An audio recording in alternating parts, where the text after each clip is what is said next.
Record to this computer. Yeah. Oh, morning, Kjell. Morning. Hi. This is London Calling. It's the 12th of January, and I'm joined by. Well, actually, this is the co-directors conference of Yes. NIE, an occasional meeting. This is for Tell Us More Tuesday. So I'm joining me. We're joining together. It's Kjell Moberg. Where are you, Kjell, at the moment? Actually, at the moment, I'm in Oslo, in the office of Kloden, which is a new performance house for young audiences that we are building and have been building for some years in Oslo. And we're just about to open when things open again. Oh, great! Yeah, I mean, I'm here in West London. In what, if I look at my own background, it looks like a sort of storage cupboard, and has become that more increasingly over the months of lockdown. Well, strangely, we sort of lead together and in separate two and one organisation. So we're the co-directors of NIE, New International Encounter. We work parallel together, sometimes separately and sometimes together on different things. And we're just doing a bit of a... This year we've done that for 20 years. This is the start of our 20th year. So, and actually, we're sort of doing a bit of a New Year catch-up. There's a couple of questions we wanted to sort of share or review where things are at. And obviously, we're in this strange situation of coronavirus. London is in a government lockdown, quite a serious lockdown and quite a serious situation. But I just wanted to sort of hear from you a bit about how things are going in Norway, maybe in two bits. So one would be just to say, like, if you gave us a brief overview of the last 6 months for a touring company, family-focused, children-focused touring company based in just outside Oslo. Yeah, I mean, for sure there's been no or hardly no international touring because everything's been closed. But we managed actually to do a stream to the National Theatre of Slovenia. And our associate director, Eva, went down to give a workshop. And that was the only international gig we did last year.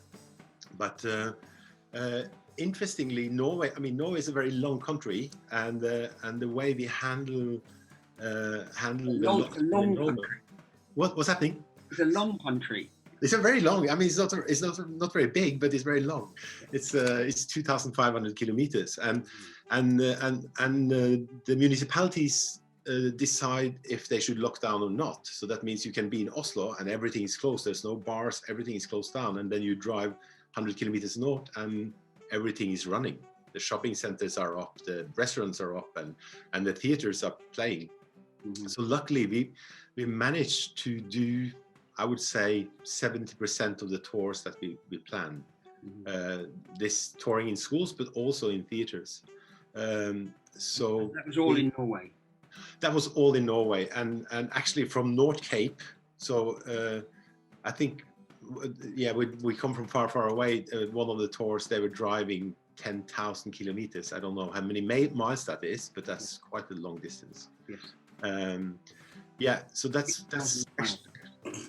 actually been very, very good. But of course, it's a lot of extra work. We've been remaking the sets, opening up, like the yurt is now just half, so people can sit outside, and also the actors and the technicians have to prepare every space for the groups that can sit together, and there's social distancing, and after every performance we have to clean the whole space with liquid spirits.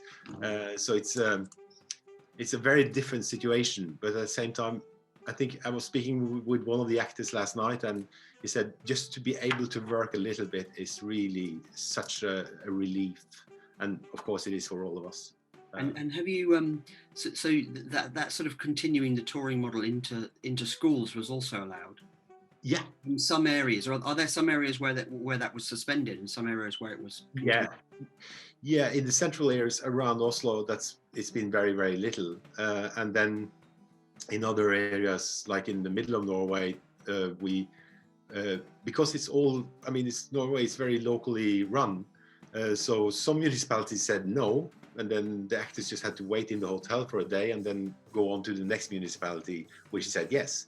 But Norway's been very lucky in this pandemic because it's been very few sick people and few casualties, and of course now we're on with the vaccine, so the Prime Minister says that by summer we will all be vaccinated.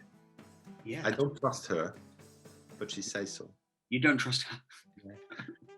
Okay. Okay. I don't know if you've met our Prime Minister. Together.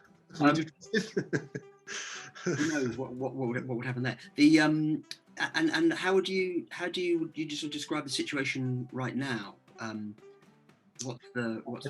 mean, like in every country, we've had a peak around Christmas, and at the moment there is a lockdown in Oslo, and everything is closed. When you say everything, that means restaurants, bars, theaters. Really, everything is. I mean, shops are still open.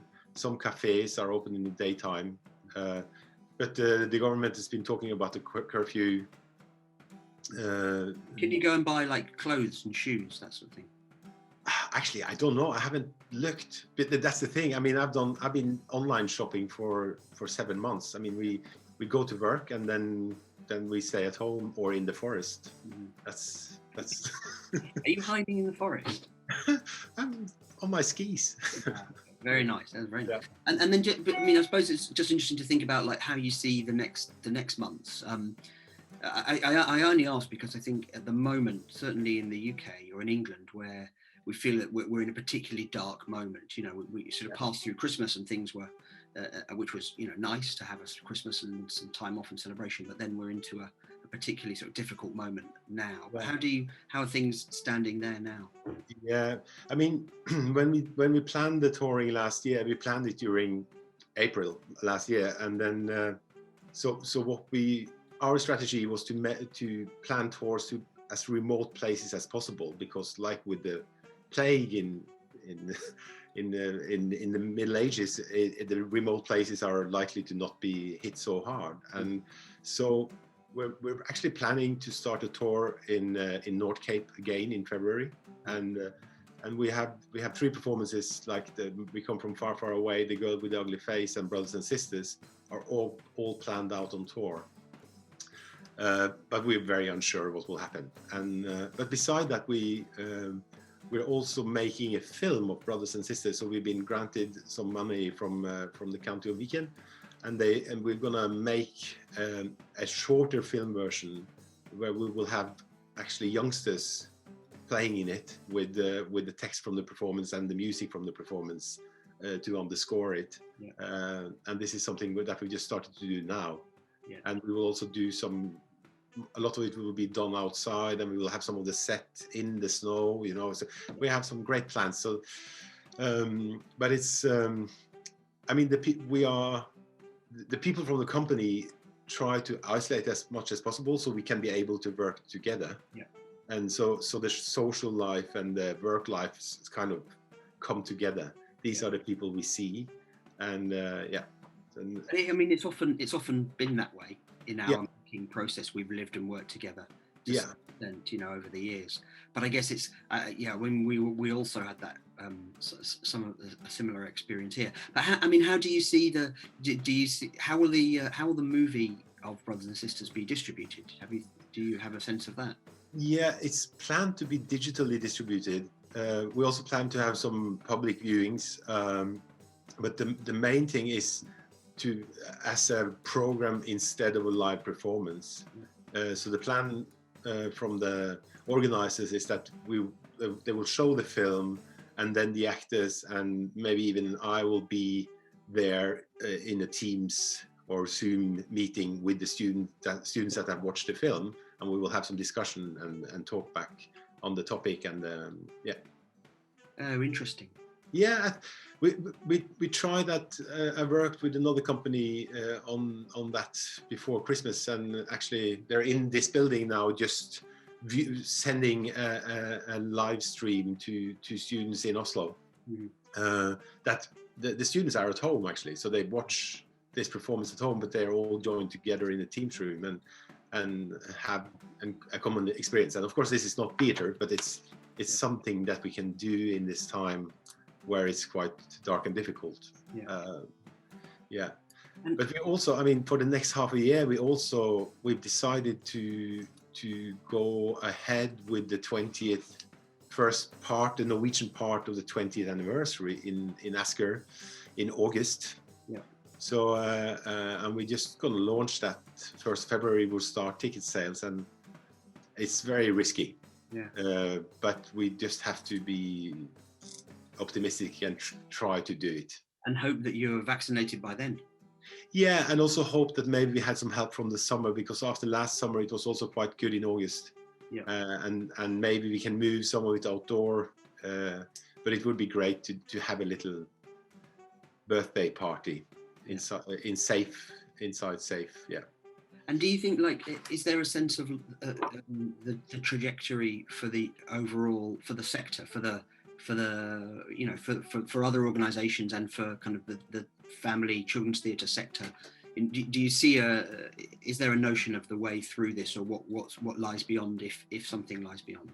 Yeah, I think, I mean, there's been very little. There's been very little because people can't meet. We haven't been able to meet up and talk properly about this. And of course, a lot of money has gone from the Arts Council to save artists through this period, and that will also mean that there will most probably be less money for a good period of time.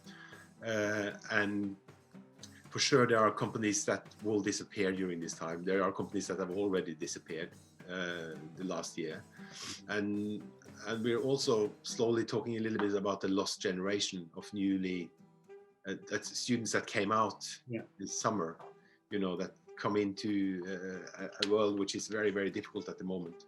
Yeah. So this will, I think that's going to be, very interesting to see how we can manage. But of course, we have strong organizations working for the arts in Norway, and we'll definitely try to go on. And there's great will, but this all comes down to money in the end, and so we will have to see. Great. I mean, well, I don't think we've been that short, but there's actually so much to say, isn't there? But I'll stop recording there, and then maybe we can again check in. I don't know. We'll see if anyone actually watches this. If anyone's interested, or maybe they want to post us some questions. You know, who knows? Yeah. Why not? We're still recording, Alex.